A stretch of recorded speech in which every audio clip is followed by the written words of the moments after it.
Those buses contain some of the 153 Russian diplomats expelled by the West in the wake of that poisoning in Great Britain of a former Russian spy.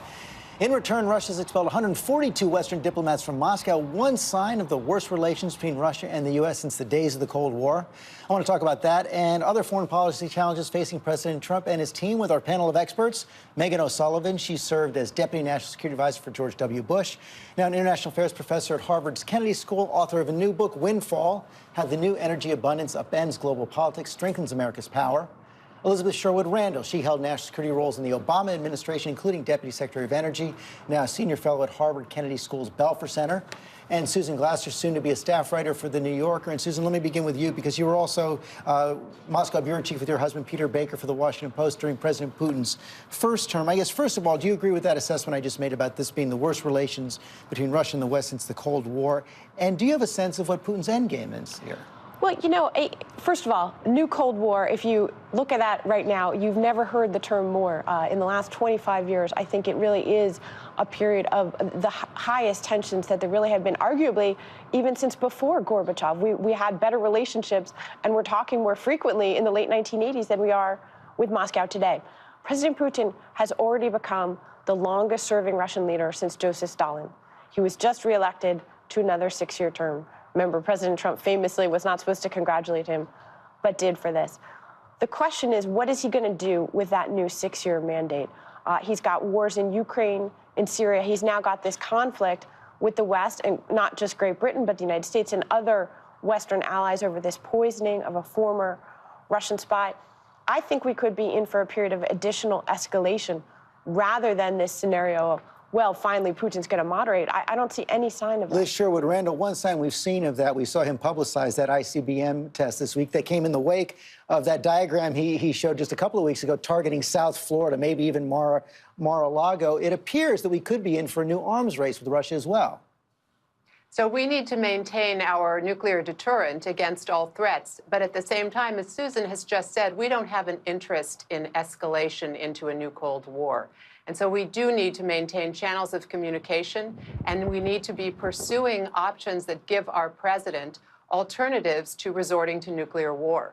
Well, you want the alternatives. One of the things we've seen, Meghan O'Sullivan, is that this sort of disconnect between President Trump's rhetoric. Susan just mentioned that he congratulated Vladimir Putin, wasn't supposed to do that, and some relatively tough actions by his administration, finally imposing those sanctions, going through with expelling Russian diplomats. Well, I think it's true that the actions of the Trump administration have not been anything like people had expected because of this relationship between Trump and Putin. But we have to keep in mind that this deterioration in the relationship is not just because President Trump is constrained. President Putin also really doesn't have much of an interest in diffusing tension with the West because he has some internal dynamics. He can't deliver economic growth in this global energy market scenario. And as a result, he has to deliver psychological benefits. And the best way he's been able to do that is by having this confrontation with the West and the United States in particular. Susan, one of the places we see the conflict play out is also in Syria, of course, and the president surprising so many with that announcement on Thursday that he wants to pull out of Syria. You know, I thought in many ways that was an extraordinary and very relevant to, if you're trying to understand Trump foreign policy. What did he say? He said, let other people take care of it. People talk about the post-American world. That was the post-American world in action. It's time for other people to take care of it. Trump always has a feeling, it seems to me, when he talks about foreign policy, that America's getting cheated somehow, or that other people aren't doing the hard work of international relations. And, you know, even this action on Russia, we expelled diplomats, we talked tough, we joined our allies, and yet you never saw President Trump personally take responsibility for that or tweet about it or talk about it.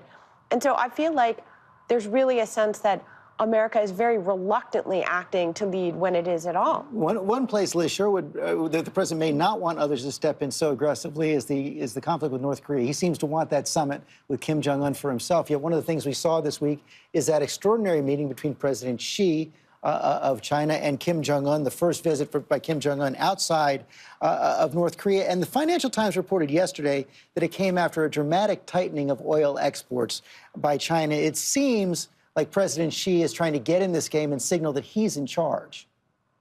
So this is very important, George, because we have many interests in the Asian region that go beyond North Korea. So while we want to be aligned with China in putting pressure on North Korea and pursuing a negotiation that will ultimately lead to the denuclearization of North Korea, we have a long game to play in the region.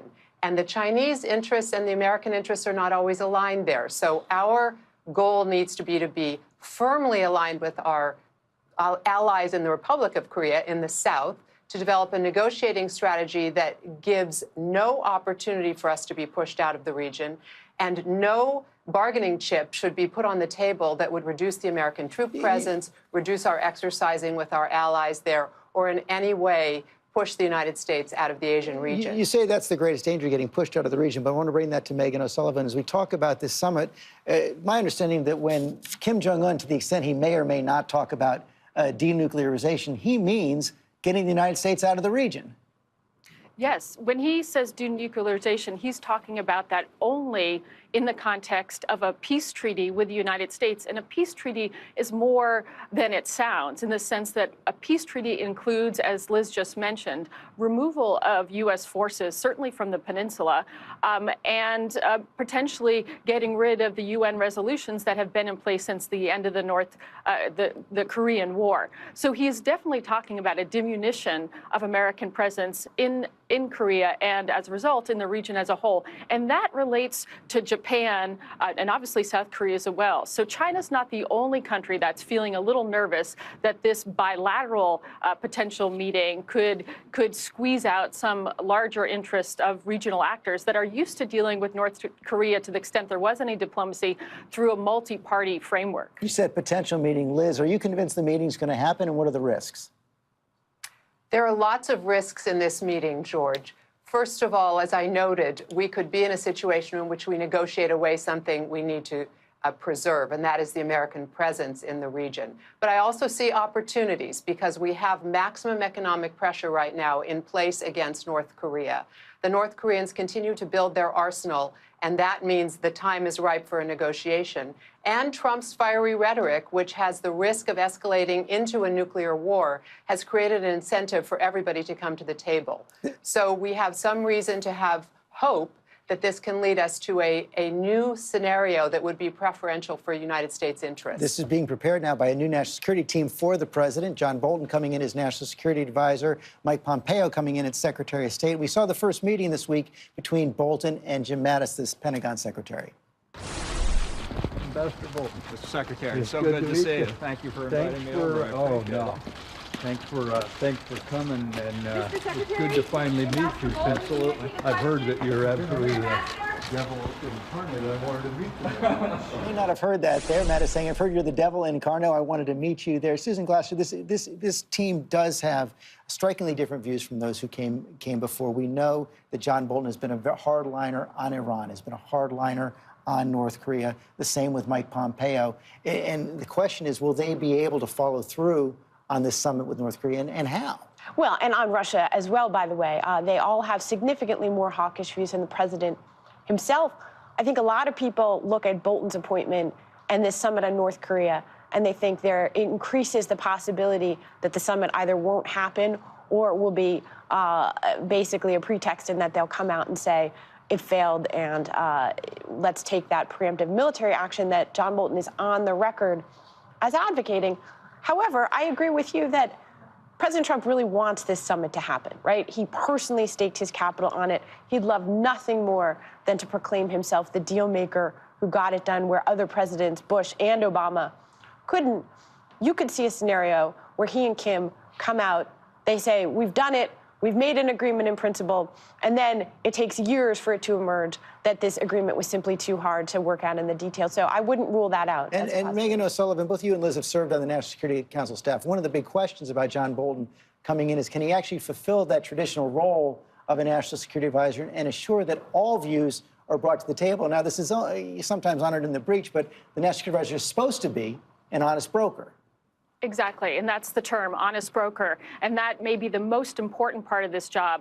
Many Americans probably look at this job and they think the most important element is advising the president, but really being the protector of the process. That is the key role of the National Security Advisor, and that's not only being able to represent the views of other agencies when those individuals at the head of those agencies aren't in the room.